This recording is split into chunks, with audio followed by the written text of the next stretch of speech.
Bonjour à tous, la grande forme, quintet jeudi, tiercé vendredi et quintet dans le prix de France. J'ai pris des risques, il fallait que je prenne des risques, que je vous fasse une analyse différente de mes confrères et ça payait parce que mon coup de cœur, je l'annonçais dans une vidéo spéciale, Émeraude de Baie, j'étais chaud, je l'ai appuyé auprès de mes abonnés et j'en ai remis une louche tout à l'heure, 1 heure avant le départ, en dernière minute. Ma dernière minute, c'était Émeraude de Baie et vous avez vu comme elle finit comme une balle le long du rail à 35 contre 1 et j'ai bien fait de remettre Hokkaido Giel qui complète la bonne arrivée et l'un de mes abonnés qui m'a écouté à la lettre touche le quintet dans l'ordre en flexi 25. Je vous mets le ticket à la fin de cette rubrique. Bon, après s'être enthousiasmé sur le prix de France, on retourne se casser les dents à Cannes-sur-Mer sur un quintet de galop. Vous vous souvenez de ce que l'on a vécu cette semaine avec des courses un peu surprises à Cannes et des gagnants surprenants et à grosse cote. Donc je vous mets un indice de confiance de 0 sur 5 parce que si ça se trouve, on va revivre le même cauchemar. Alors ceux qui n'ont pas perdu toutes leurs plumes vont tenter leur chance. Donc sur la pointe des sabots, pour moi, Monsieur Quintet va gagner encore un quintet en selle sur le Prodhomme, et j'aime bien cet entraîneur surtout à Cagnes. Le 16 Koscienko va briller à mon sens dans ce quintet et je salue au passage mes amis de Cannes-sur-Mer qui vont me voir bientôt débarrouler dans votre région. Encore un peu de patience. Le 16 Koscienko me plaît beaucoup et puis le 15 Alpage est ma trouvaille. C'est un cheval que j'aime bien. J'adore le jockey Antonio Orani. Comme Koscienko, il a tiré un bon numéro à la corde, le 4, et l'autre a tiré le 6. Comme Koscienko, il est lâché au poids.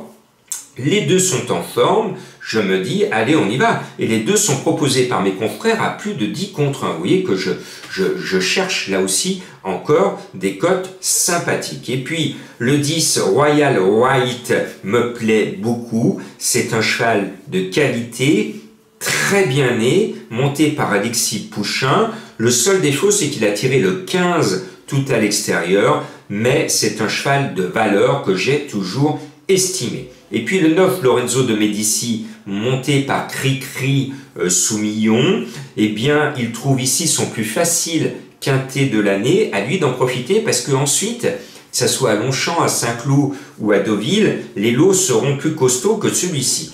Donc il a plutôt intérêt à être là.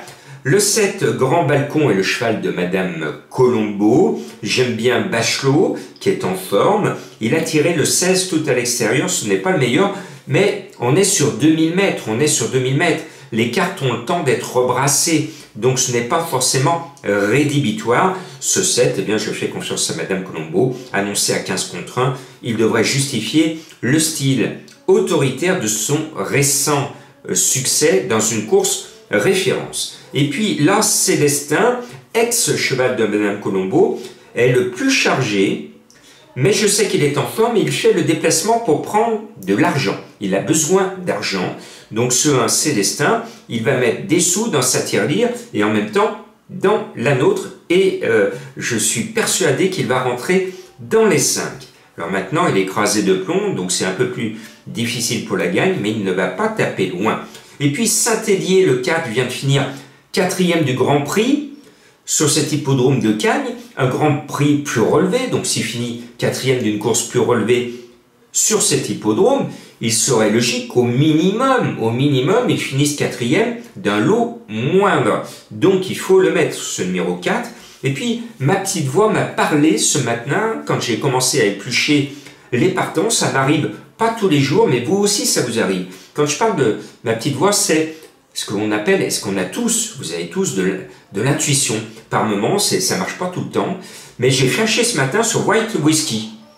À jouer avec modération, mais ce 13, avec le 5 à la corde, je me dis, si ma petite voix, mon inspiration m'a appelé sur ce numéro 13, allez, un coup de poker. Des fois, vous le savez, je vous le rappelle, ça peut vous faire sourire.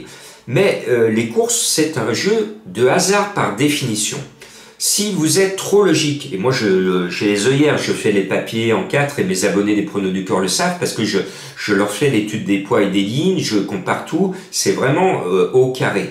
Mais j'ai compris depuis tout petit qu'aux courses c'est bien d'être logique, mais si on veut gagner gros, la logique ne vous fera jamais gagner gros. Il faut toujours apporter de la fantaisie sur vos tickets. C'est pour ça qu'il y a la méthode de Madame Colombo qui vous donne pratiquement tous les jours, sauf un obstacle, son cheval tiré du chapeau au hasard, et que des fois je laisse mon intuition parler, et là mon intuition a donné ce numéro 13. Eh bien, on a vécu un grand prix de France qui m'a beaucoup plu. Je vous donne le tiercé, quarté, quinté, et quel bonheur de voir des tickets gagnants qui me reviennent, dont un quinté dans l'ordre d'un abonné breton. Voici son ticket, et je suis heureux pour tous ceux qui me suivent fidèlement et qui de temps en temps touchent de belles sommes.